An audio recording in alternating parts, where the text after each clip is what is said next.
आज उसने cluster bomb का इस्तेमाल किया। ये तस्वीर है क्लस्टर बम की, आप देख रहे हैं, ये पूरा एक बम है, ये पूरा एक बम है। इस बम के अंदर देखिए जरा, छोटे छोटे बम आपको नजर आ रहे हैं। ये जब बम गिरता है तो ये पूरा बम गिरेगा और उसके अंदर से ये सारे बम निकलेंगे एक बार। तो सोचिए कितनी बड़ी तबाही होगी। अगली तस्वीर में आपको दिखाऊं, ये देख रहे हैं, ये बम इस तरह से फाइटर से दागा गया और फाइटर ने जैसे ही ये मिसाइल गिराई है, देखिए नीचे आ रही है, नीचे आते ही ये खुलता है और इससे देखिए किस तरह से बम निकलते हैं।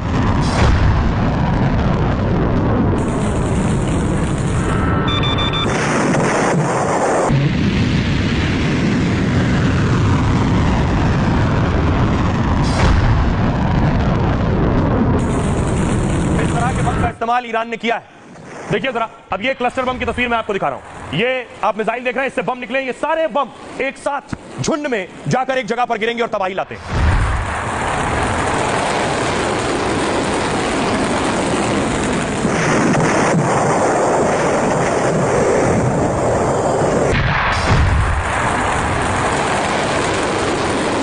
और देखिए बम दागा तो उसके बाद देखिए माइक्रोसॉफ्ट का ऑफिस है, सॉफ्टवेयर कंपनी माइक्रोसॉफ्ट का ऑफिस जो इजराइल में था, वहां भी बमबारी की है, वहां बम गिरा है।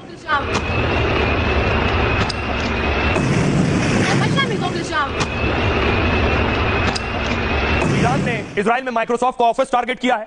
इसके अलावा एक बहुत बड़ा इंस्टीट्यूट जो इजराइल में था, देख रहे हैं आप, ये पूरा इंस्टीट्यूट तबाह हो गया है। यहां शोध होता था, रिसर्च होती थी, उस पूरे इंस्टीट्यूट को तबाह कर दिया है ईरानी मिसाइलों ने।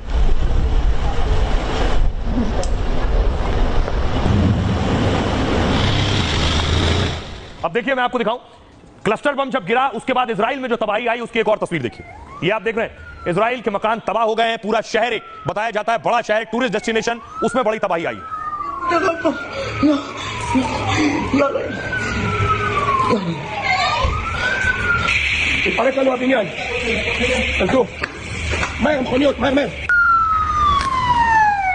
गाड़ियों में आग लग गई है, आप देख रहे हैं फायर ब्रिगेड की गाड़ियां मौके पर पहुंच रही हैं। खुद इस जगह पर नेतन्याहू कल पहुंचे थे और देखिए गाड़ियों में आग बुझाई जा रही।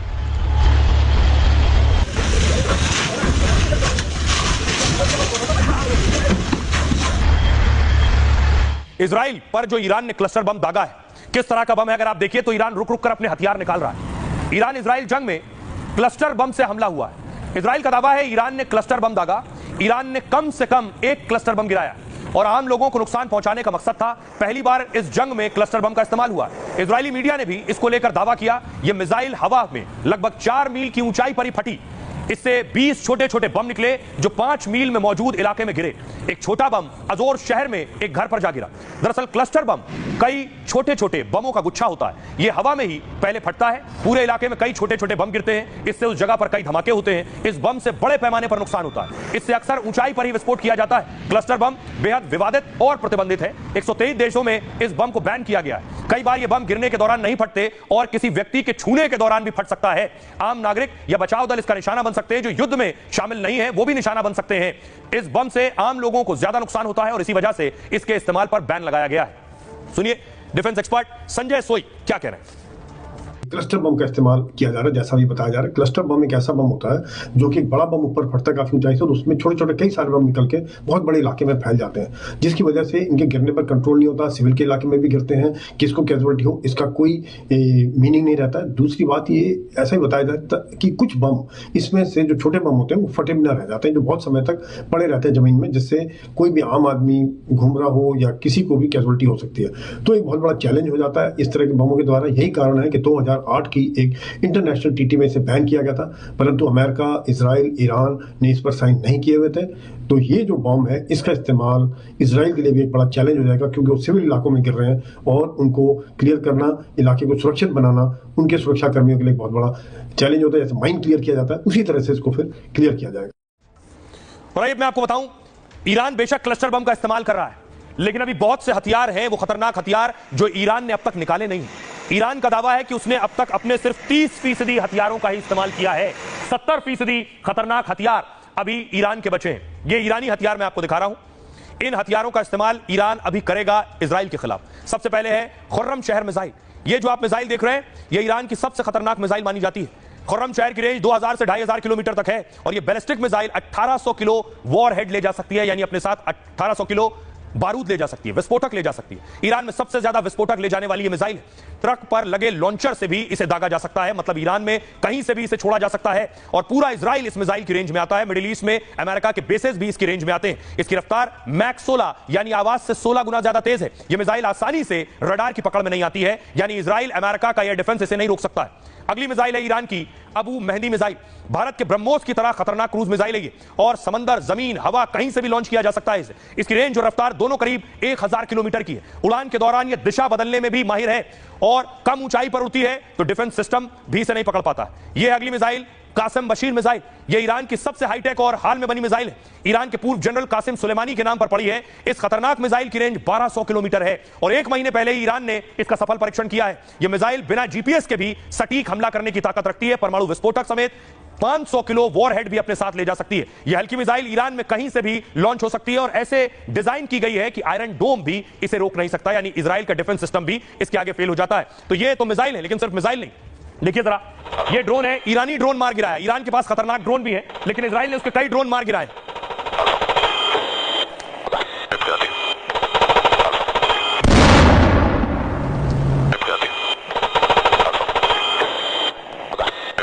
ईरान लगातार इजराइल पर ड्रोन से भी अटैक कर रहा है, लेकिन उसके ड्रोन देखिए कौन कौन से ड्रोन है उसके पास। यह है शहीद ड्रोन। शहीद एक कामिकाजे किलर आत्मघाती ड्रोन है जो टारगेट से टकराकर विस्फोट करता है। 2000 से 2500 किलोमीटर तक इसकी रेंज है। 180 से 200 किलोमीटर प्रति घंटे की रफ्तार से ये उड़ता है। 3000 से 4000 मीटर की ऊंचाई तक उड़ सकता है और दुश्मन के रडार की पकड़ में भी नहीं आता है। 50 किलो तक का विस्फोटक भी अपने साथ ले जा सकता है। 50 से 100 मीटर के दायरे में नुकसान पहुंचाता है और सैन्य ठिकानों, इमारतों, रिहायशी इलाकों में तबाही मचा सकता है। एक ड्रोन की कीमत है 15 से 40 लाख रुपए। यह है गाजा ड्रोन। ईरान का सबसे बड़ा ड्रोन यही है। फिलिस्तीन के गाजा इलाके के सम्मान में इसका नाम रखा गया है। वजन इसका 3000 किलो का है और ड्रोन एक छोटे विमान जैसा दिखाई देता है। एक साथ 13 बम भी ले जा सकता है और 350 किलोमीटर प्रति घंटे की इसकी रफ्तार है। यह है इसकी खासियत। और 35 घंटे तक बिना रुके सफर कर सकता है। 500 किलो तक हथियार ले जाने में सक्षम है। 1000 किलोमीटर की दूरी तक दुश्मन पर हमले में सक्षम है। सैकड़ों मीटर तक नुकसान पहुंचाता है। यह अगला ड्रोन, यह है अरश 2 ड्रोन। आत्मघाती और एंटी रडार ड्रोन है। लंबी दूरी तक अटैक करने वाले ड्रोन में शामिल है। ये अरश 2 की रेंज 2000 किलोमीटर तक है। 250 किलो विस्फोटक अपने साथ ले जाता है। ये इजराइल की रडार प्रणालियों पर हमले में इस्तेमाल किया जाता है। दावा है रूस यूक्रेन के खिलाफ भी इसका जंग में इस्तेमाल हो रहा है। दावा रूस यूक्रेन के खिलाफ इस्तेमाल हो रहा है और ये जो हालात जंग के बने हुए हैं, इस बीच दुनिया के देश अपने अपने मुल्कों के लोगों को निकाल रहे हैं। तस्वीर आप देखिए, साइप्रस का ये आप देख रहे हैं एक शिप है जो लोगों को लेकर निकला है।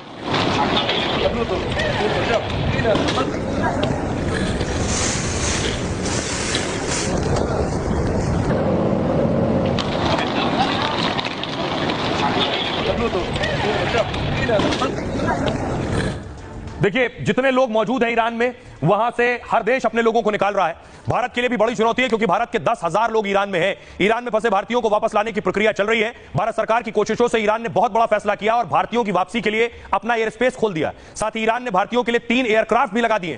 पहला विमान आज रात ईरान के मशहद शहर से उड़ान भरेगा और इसके बाद 2 और विमान शनिवार दोपहर तक भारत पहुंचेंगे। ईरान ने कहा है भारत के सभी नागरिक पूरी तरह सुरक्षित हैं। इन 3 विमानों से 1000 भारतीयों की वतन वापसी होगी। अगर ईरान जरूरत पड़ी तो भारत के लिए और विमान रवाना होंगे। फिलहाल ईरानी शहरों में कुल 10,000 भारतीय फंसे हुए हैं। इन्हें जंग से निकालने के लिए भारत ऑपरेशन सिंधु चला रहा है। अब देखिए इस बीच स्थिति यह है कि हालात जो बने हुए हैं कि अमेरिका कभी भी ईरान पर अटैक कर सकता है, लेकिन एक वक्त था कि ये अमेरिका और इजराइल जो है ये ईरान के बहुत अच्छे दोस्त थे। इतने अच्छे दोस्त थे कि न्यूक्लियर प्रोग्राम जब शुरू किया ईरान ने ऊर्जा बनाने के लिए तो अमेरिका मदद कर रहा था और ईरान से लोग इजराइल जाया करते थे घूमने के लिए, बहुत सामान्य बात होती थी। लेकिन सवाल यह है कि आखिर जिगरी दोस्त जो है ये दुश्मन कब बन गए और कैसे बन गए। इजराइल ईरान कभी बेहद करीबी दोस्त थे। ईरान इजराइल से ही सोचिए हथियार भी खरीदा करता था। जब इजराइल दुनिया में अलग थलग पड़ा, ईरान ने तब इजराइल को मान्यता दी थी। इजराइल की सीमा जो है ईरान से नहीं लगती है, मतलब दोनों देशों में सीमा का कोई विवाद नहीं। मिडिल ईस्ट में कुल 16 देश हैं और 16 देशों में से 15 देश मुस्लिम हैं। इकलौता यहूदी देश इजराइल है। इसकी दुश्मनी की शुरुआत ईरान की क्रांति से होती है। 1979 में ईरान में शाह रजा पहलवी का शासन खत्म हो गया और इसके बाद खमनेई ईरान के सर्वोच्च धार्मिक नेता बन गए और धार्मिक सत्ता आ गई। तब ईरान की सड़कों पर 50 लाख लोग जमा हुए। इसके बाद ईरान को इस्लामिक देश घोषित कर दिया गया। बस यहीं से दुश्मनी शुरू हुई। खमनेई ने इजराइल के अस्तित्व पर ही सवाल उठा दिए और ईरान ने उस वक्त इजराइल से संबंध तोड़ लिए। ईरान ने कहा था देश सिर्फ फिलिस्तीन है, इजराइल नहीं। इजराइल को मुस्लिमों के लिए छोटा शैतान बताया, साथ ही अमेरिका को मुस्लिमों के लिए बड़ा शैतान का। इसी के बाद दोनों देशों में तनाव बढ़ता चला गया और अमेरिका और इजराइल की भी दोस्ती मजबूत होती चली गई। मिडिल ईस्ट में सिर्फ इजराइल के पास परमाणु बम है, ईरान लंबे समय से परमाणु ताकत बनना चाहता है, अमेरिका और इजराइल ऐसा होना देना नहीं चाहते हैं। सुनिए ईरान के पार्लियामेंट के स्पीकर